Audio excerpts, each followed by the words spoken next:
चलिए पॉलिटी में आज हम एक कदम और आगे बढ़ेंगे।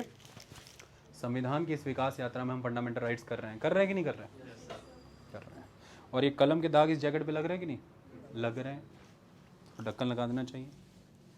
हमने आपको अब तक बहुत ही विस्तार से आर्टिकल 30 तक पढ़ा दिया है।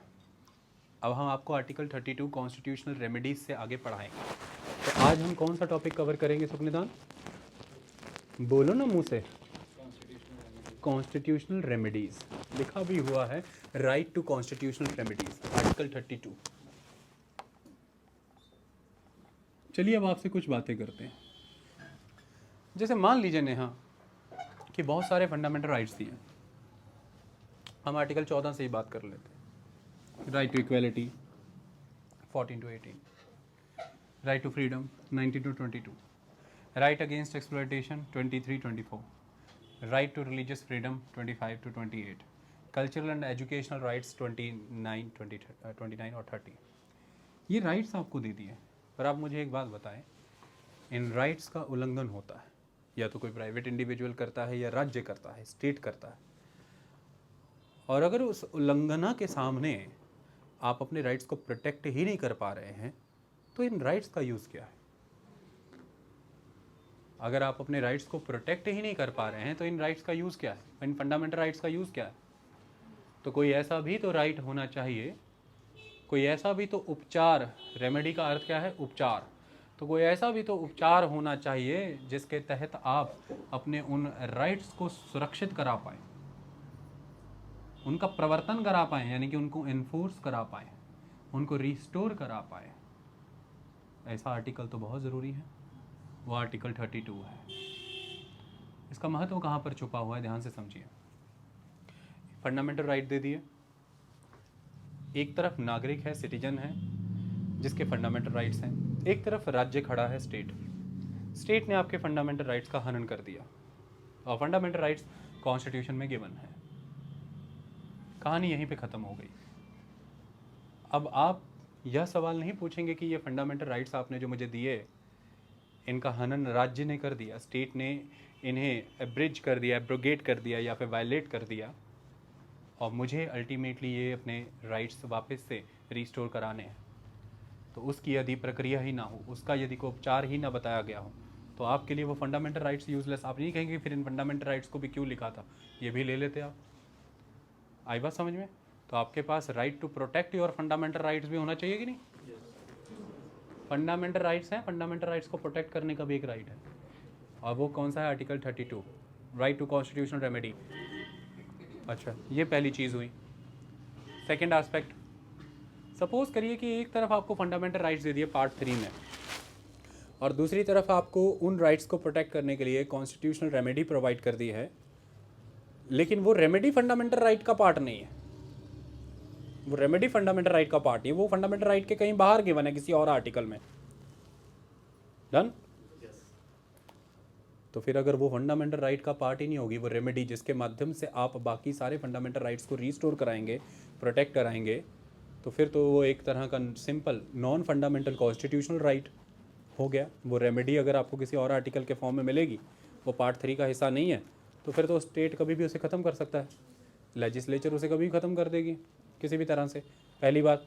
दूसरी बात, फंडामेंटल राइट्स के लिए आप सीधे सुप्रीम कोर्ट जा सकते हैं, लेकिन मान लीजिए कि वो जो एक रेमेडी आपको प्रोवाइड की गई है वो किसी और पार्ट में प्रोवाइड की गई है, पार्ट 3 में प्रोवाइड नहीं की है, और उसके तहत भी आपको कहा गया है कि आपको सुप्रीम कोर्ट या किसी हाई कोर्ट जाने की अनुमति है, लेकिन वो तो फिर उनके डिस्क्रिशन पे हो जाएगा, सुप्रीम कोर्ट और हाई कोर्ट के, कि वो उस रेमेडी के तहत आपको डील कर रहे हैं कि नहीं कर रहे हैं। वो बाउंड तो नहीं होंगे, वो तो डिस्क्रिशनरी हो जाएगी।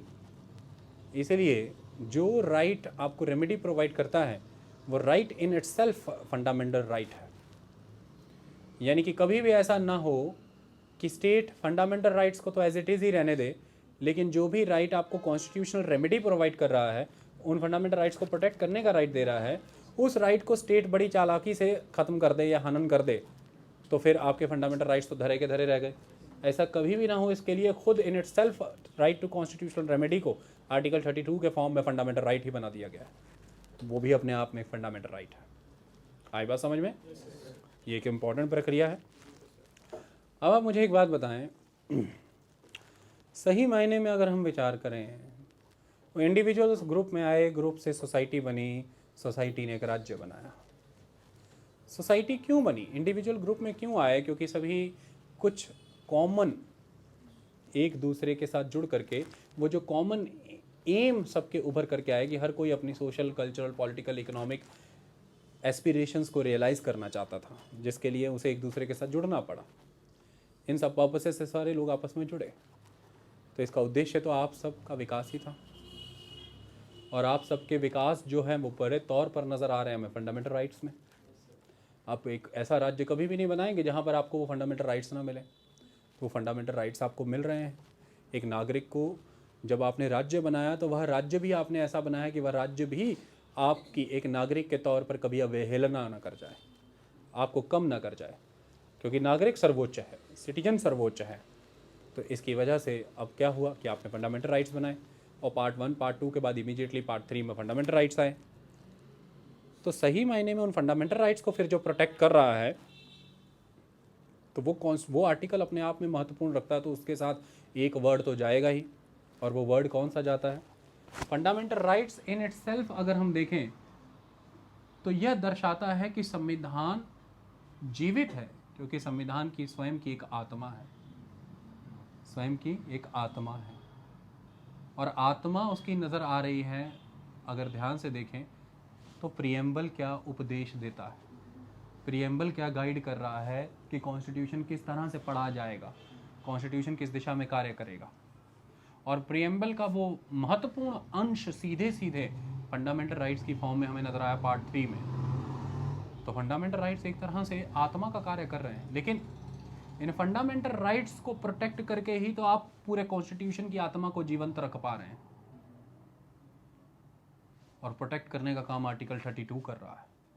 तो article 32 soul of the constitution हुआ कि नहीं हुआ? अपने आप में वो आत्मा हुआ कि नहीं हुआ? अगर आर्टिकल 32 खत्म हो जाए तो फंडामेंटल राइट्स का वजूद भी खत्म। फंडामेंटल राइट्स का वजूद खत्म हो जाए तो प्रियम्बल में दिए हुई उन फाउंडिंग फादर्स की जितनी भी विशेज़ हैं, जो भी सोच और एस्पिरेशंस है, वो सारी ज़ीरो हो जाए।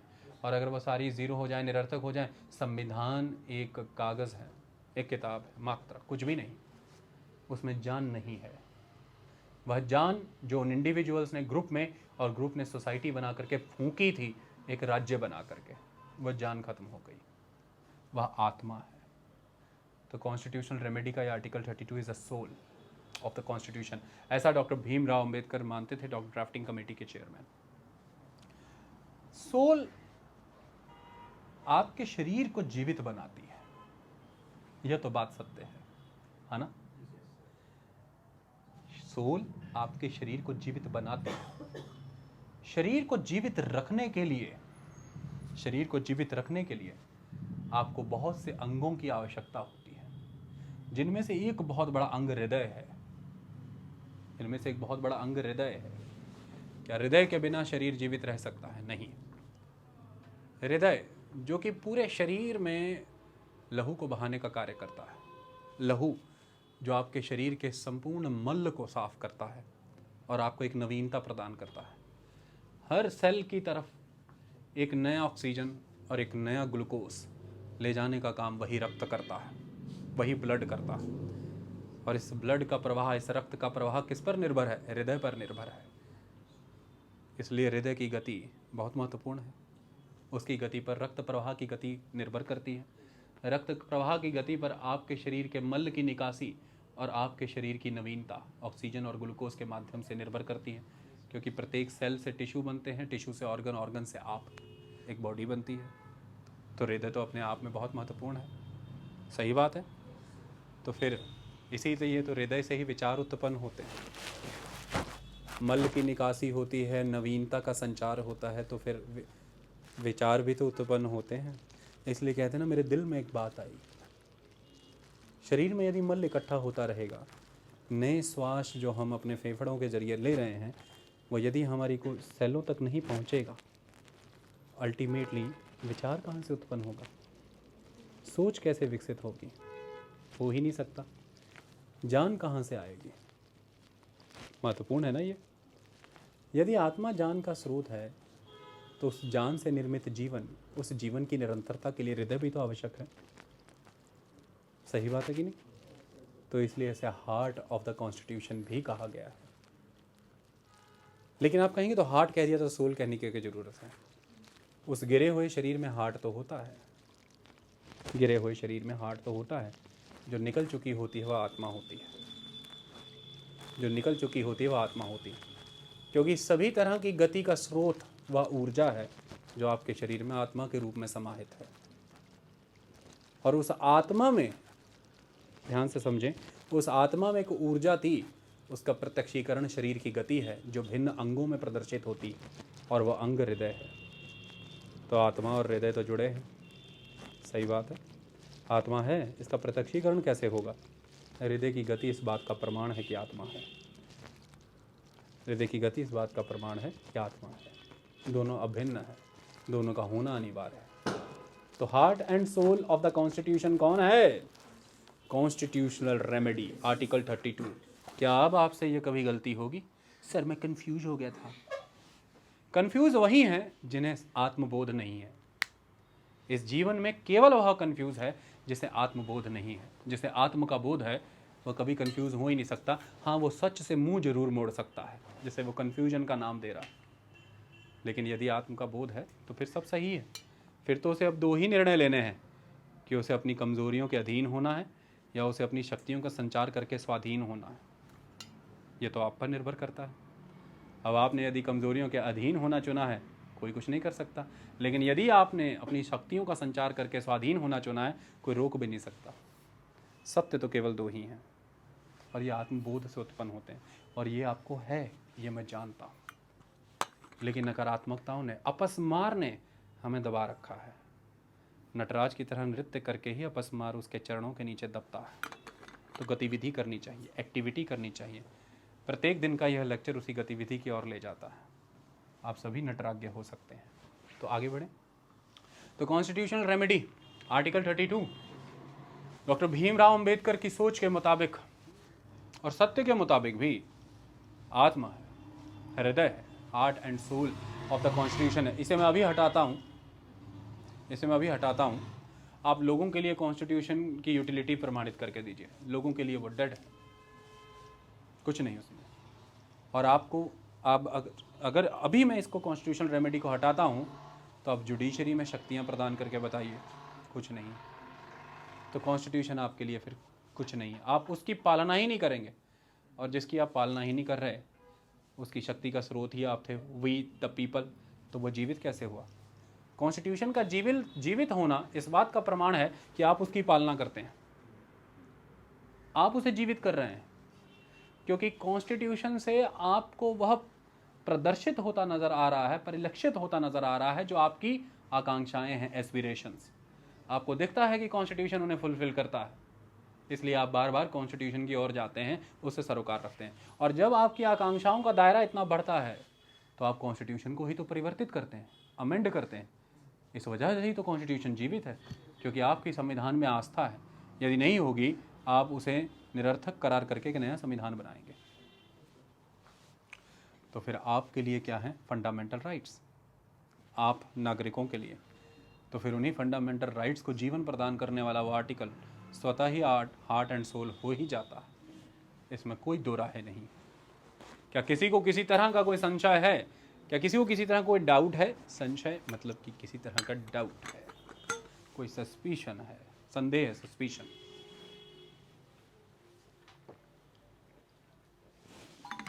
अब आप कहें सर हिंदी कैसे सीखी जाए?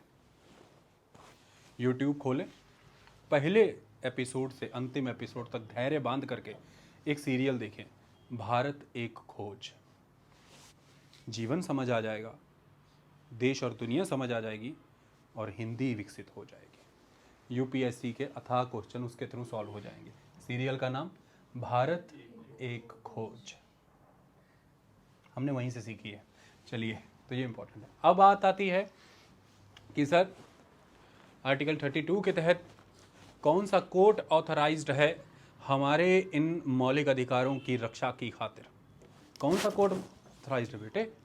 Supreme court. लॉ के स्टूडेंट का कहना है सुप्रीम कोर्ट। तो ये बात सच है? सर्वोच्च न्यायालय, जो उच्च न्यायालयों से भी ऊपर है। कौन सा आर्टिकल? 32। क्या किसी और ऐसे कोर्ट को भारत में यह शक्तियां प्रदान है कि वो भी आपको फंडामेंटल राइट्स की वायलेशन होने पर एनफोर्समेंट और प्रोटेक्शन प्रोवाइड कर सकता है? उच्च न्यायालय, हाई कोर्ट्स, आर्टिकल 226। क्या कोई और ऐसा कोर्ट है जिसे आपके फंडामेंटल राइट वायलेशन होने पर उसे प्रोटेक्ट और एनफोर्स करने की क्षमता प्रदान है? नो सर, सत्य है। क्या कोई ऐसा कोर्ट हो सकता है आने वाले निकट भविष्य में?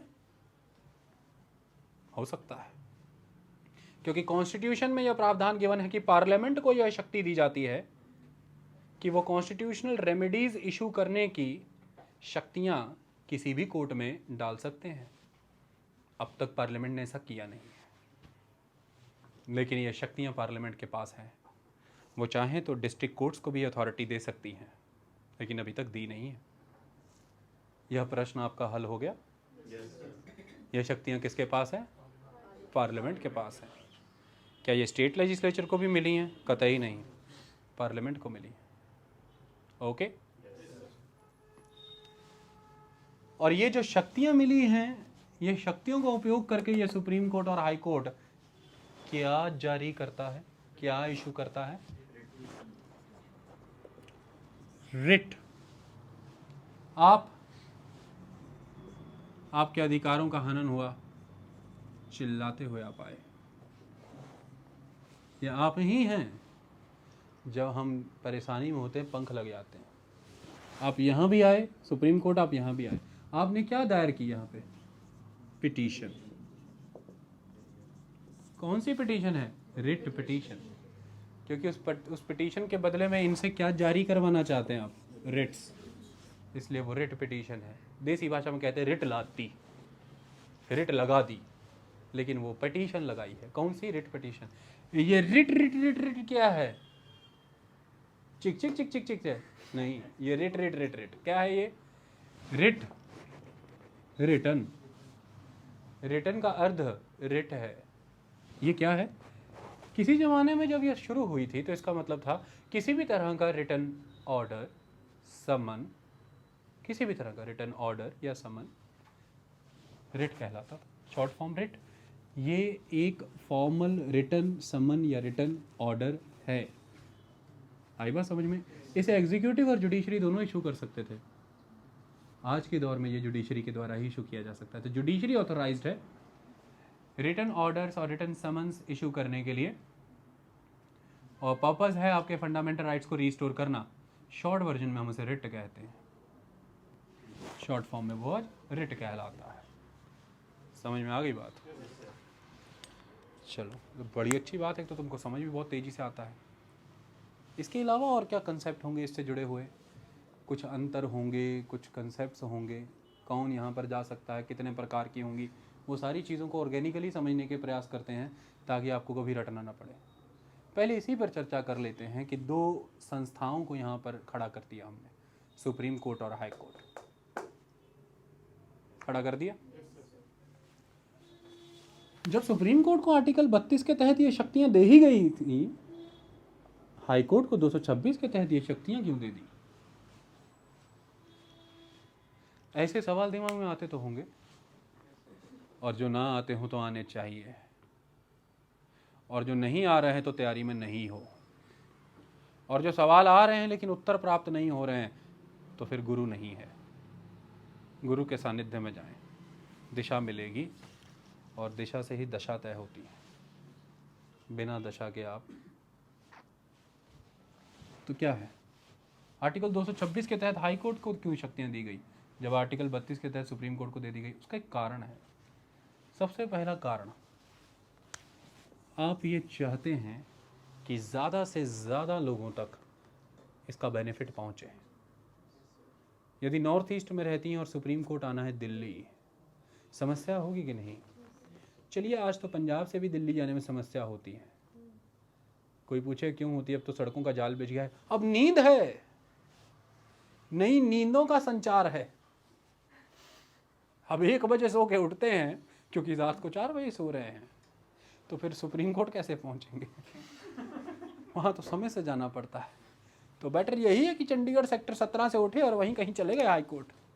ठीक है, तो हाई कोर्ट आपके राज्य में होता है, नज़दीक होता है, तो फिर ज़्यादा जस्टिस मिले इसके लिए उसको स्थापित किया हाई कोर्ट को। ये तो होना चाहिए ना। ये पहला कारण। और दूसरा कारण, हमारे देश में हाई कोर्ट पहले बने थे, सुप्रीम कोर्ट पहले बने थे? ऑब्वियसली, जिसने हिस्ट्री पढ़ी है उसको पता ही, हाई कोर्ट पहले पढ़े थे, पहले बने थे, इसलिए पहले पढ़े थे। डन। और सुप्रीम कोर्ट क्यों नहीं बने थे पहले? अच्छा, अब अगर याद कराऊं थोड़ा सा हल्का हल्का, कुछ ध्यान में लगाओ, एक कलकत्ता का कोई सुप्रीम कोर्ट होता था क्या, जहां पर एक जज अपॉइंटेड था, एलिजा एम्पे, और उस समय कोई वारन हेस्टिंग नाम का गवर्नर जनरल भी होता था। एलिजा एम्पे और गवर्नर की बातें भी बताई थी मैंने, उनका टकरार भी समझाया था कभी। वो कलकत्ता का सुप्रीम कोर्ट था, लेकिन हाई कोर्ट तो 1861 1862 में आए हैं। और ये एलिजा एम्पे और हेस्टिंग की कहानियां बता रहा हूँ 1775 की। कोई यूट्यूब वाला उठ के खड़ा हो जाए कहेगा सुप्रीम कोर्ट पहले आया था, उसका भी जवाब कर दिया। लेकिन वो जो सुप्रीम कोर्ट आज देख रहे हो, ये तो बहुत बाद की देन है। इस कॉन्टेक्स्ट में हाई कोर्ट पहले आए हैं, क्योंकि सुप्रीम कोर्ट की जगह प्रिवी काउंसिल हुआ करता था वहां पर, क्योंकि fountain of the justice crown हुआ करता था ब्रिटेन का, द हाईएस्ट और the last court of appeal वहां पे। ओके, तो हाई कोर्ट पहले आए थे, पहली बात। दूसरी बात, ये कॉन्स्टिट्यूशनल रेमेडी का कंसेप्ट कहां से लिया होगा यार? ब्रिटेन, इंग्लिश लॉ से लिया है, ये अंग्रेजी कानून से हमने इसको लिया है। और वहां पर इसे क्या कहते हैं? Prerogative Ritz.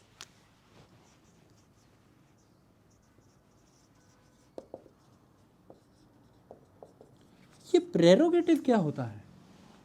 विशेषाधिकार। विशेषाधिकार, इसका मतलब ये किसी के विशेषाधिकार थे। किसके होंगे? द क्राउन, क्योंकि जस्टिस का फाउंटेन किसे मानते थे? क्राउन को।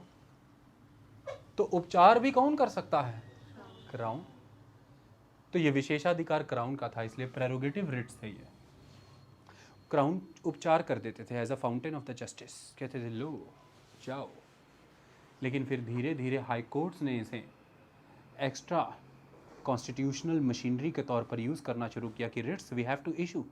तो हाई कोर्ट्स ने रिट्स इशू करने शुरू किए।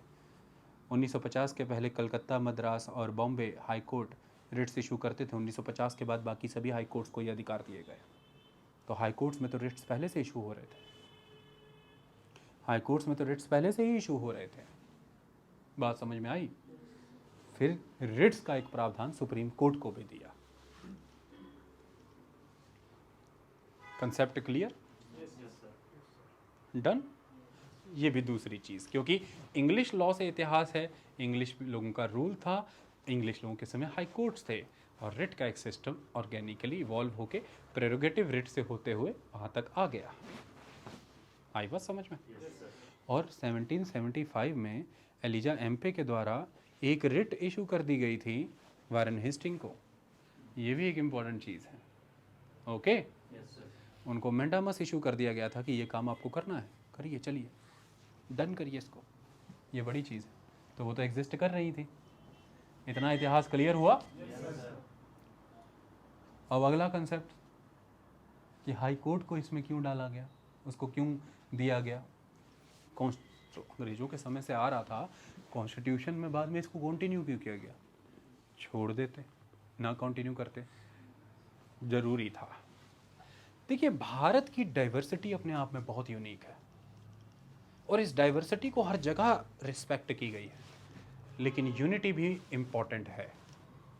इस डाइवर्सिटी को हर जगह रिस्पेक्ट किया गया है, लेकिन यूनिटी भी इम्पॉर्टेंट है। उस सेंस में क्या कहा गया? देखिए, राज्य हैं, राज्यों में राज्यों के हाई कोर्ट हैं, और उन हाई कोर्ट्स का उस राज्य तक ज्यूरिसडिक्शन है, उस हाई कोर्ट का उस राज्य तक ज्यूरिसडिक्शन है। प्रत्येक राज्य में या कुछ राज्यों में मिला हुआ कंबाइंड अपना अपना हाई कोर्ट है। 24 हाई कोर्ट आज आपके सामने एग्जिस्ट कर रहे हैं और वो अपने अपने राज्य से जुड़े हुए जुरिस्डिक्शन को मैनेज कर रहे हैं, वहाँ पर जस्टिस प्रोवाइड कर रहे हैं। तो यहाँ पर हमने कंट्री का नेम क्या चूज़ किया? पहले कंट्री प्रोविंसेस की फॉर्म में जानी जाती थी, the Madras province, the Bombay province, the Bengal province. समझ आई बात? क्लियर हुई? लेकिन जैसे ही क्राउन का रूल खत्म हुआ, क्योंकि क्राउन है, बादशाह है, तो प्रोविंसेस हैं, इन क्राउन का रूल खत्म हुआ, रिपब्लिक इस्टेब्लिश हुआ, इलेक्टेड पर्सन हमारे हेड ऑफ द स्टेट बने द प्रेसिडेंट। तो फिर कंसेप्ट फ्लो हुआ states. States, when India as a state is a kind of integral sovereign body, likewise the states inside the India, they too are very much autonomous. They too are very much autonomous. Okay? So to instill that autonomy into the states, that writ petitions are vested with the high courts too. Writ petitions are vested with the high courts too. It is going with the ultimate system of the federalism. It is going with the ultimate system with the federalism. So federalism is the bedrock, which is not explicit anywhere. It is implicit into the constitution, but it is always there. You can feel that. But still we have a unitary biased. Still we have a unitary biased, and you can observe that into this provision also. How? Article 32 in itself is a part of fundamental right, but Article 226 is not the part of the fundamental right.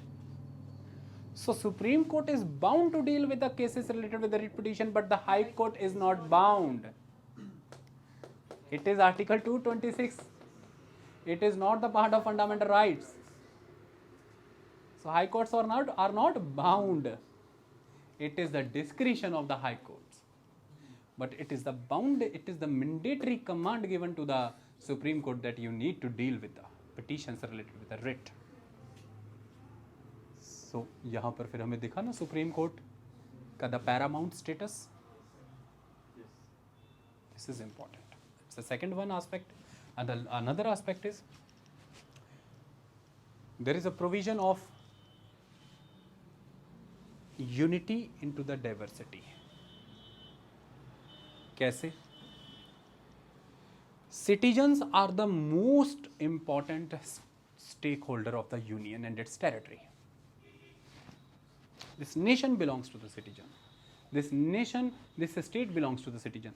We are following the concept of popular sovereignty. Popular sovereignty concept is there. So due to that, we are one. We have to respect the citizen as a supreme body. Clear? Yes, sir. So that's why when you are respecting your citizens as a supreme body by vesting with them the fundamental rights, which in itself is which are in itself very supreme, then you are giving them authority to the citizens. You are giving them authority to restore them directly from the highest court of this country, that is the Supreme Court. आप किसी भी राज्य से हैं, आपको भावना दी गई है कि आपकी एक नागरिकता है. There is a single citizenship. We have one single citizenship. So आप किसी भी नो कॉर्नर से हैं, किसी भी एरिया से हैं, you as a citizen, this is the dignity, this is the sacredness attached with the citizen, that you can directly go to the highest court of this country, that is the Supreme Court. And it was not the concept earlier with the British period, because the princes or the rich people can approach to the Privy Council into the England. So there were categorization of the citizens, the first rank citizens, the second, third, or no citizens at all. But now we have a single citizenship. All citizens are equal. All the rights given to the non-citizens, those people are also equal. So you are equal. And for that, if you want to approach to the highest court of appeal, that is the Supreme Court, you can go directly to the Supreme Court. So the value, it is the concept of the value attached to the fundamental rights. कि आपको किधर भी जाने की need if you feel, so supreme court, that's why supreme court को 32 में डाल करके फंडामेंटल राइट ही बना दिया है, because supreme court is bound to deal with your petition. Supreme court ये नहीं कहेगा कि अगर हाई कोर्ट को 226 में ये दिया है प्रावधान तो आप 226 के पास जाइए, मैं आपकी इस पिटीशन को डील नहीं करूंगा 32 को। समझ में आ रही बात? It is the matter of your convenience. If you want to go to the high court then no problem, but for the constitution maker your convenience is important, but it is a matter of the duty for the Supreme Court that if you wish then you can directly go to the Supreme Court also. You are that much sacred for us. So convenience and sacredness both are there. For the convenience, high courts are there. For the regular disposal of the justice, high courts are there. For the reduction of the pendencies, high courts are there. But for the purpose of dignity, for the purpose of urgency, for the purpose of effectiveness, for the purpose of importance of the fundamental rights, sacredness, Supreme Court is there. And that is with the in itself the fundamental right provision, and it is not the part of the fundamental right, the Article 226. बात समझ में आई?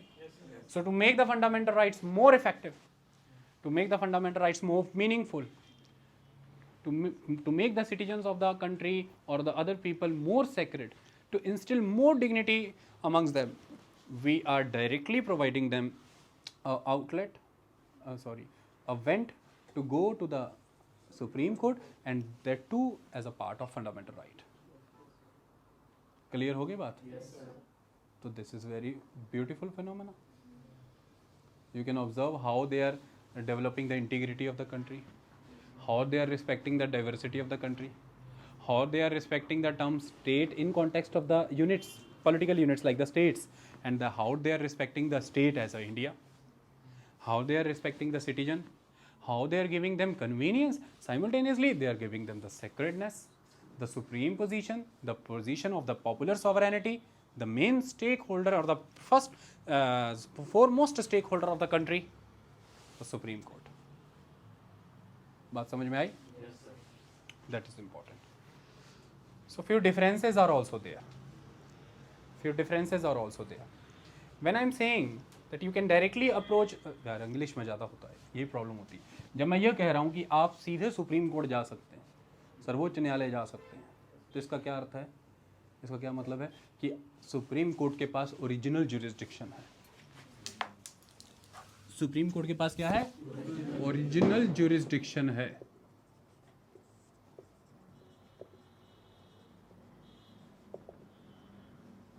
Jurisdiction, ठीक है? Appellate jurisdiction की पालना करने की जरूरत नहीं, आपको अपील के माध्यम से जाने की जरूरत नहीं। एपेलेट ज्यूरिसडिक्शन, अपील को फॉलो करने की जरूरत नहीं। अदरवाइज ये कौन सा मामला है? ये फंडामेंटल राइट्स का मामला है, ये कॉन्स्टिट्यूशनल रेमेडीज का मामला है। इसके अलावा मामला होता तो आप क्या करते? फिर वहाँ पे आप कोई भी non fundamental constitutional rights, non statutory rights और statutory rights, be it anything, or the legal statutory rights you can call legal rights, non-statutory rights, non-fundamental constitutional rights. Some rights are given into the constitution in itself, they are constitutional rights. Amongst them we have two categories, fundamental constitutional rights or non-fundamental constitutional rights. Then after that there are some legislative rights, आपने law बना करके rights दिए, act बना करके. There are statutory rights, some are due to the executive orders, they are non-statutory rights. So many rights are there. All in बाकी सभी matters में आप ये रिट पिटीशन वाला सिस्टम फॉलो नहीं करेंगे। ये एक्सक्लूसिवली फंडामेंटल राइट के केस में होता है, पहली बात। फिर इसी वजह से फंडामेंटल राइट के केस में ही सुप्रीम कोर्ट के पास ओरिजिनल ज्यूरिसडिक्शन है। समझ आई? बाकी अगर किसी भी लीगल राइट की बात करें या किसी भी और एस्पेक्ट की बात करें तो आपको अपीलेट सिस्टम फॉलो करना पड़ता है, आपको अपील के माध्यम से जाना पड़ता है। यानी कि आप पहले जाएंगे डिस्ट्रिक्ट कोर्ट, डिस्ट्रिक्ट कोर्ट में आपके जो अकॉर्डिंग जो आपको लगता है न्याय मिला नहीं मिला, आप जाएंगे हाई कोर्ट्स, हाई कोर्ट में आपको लगता है न्याय मिला नहीं मिला, आप जाएंगे सुप्रीम कोर्ट।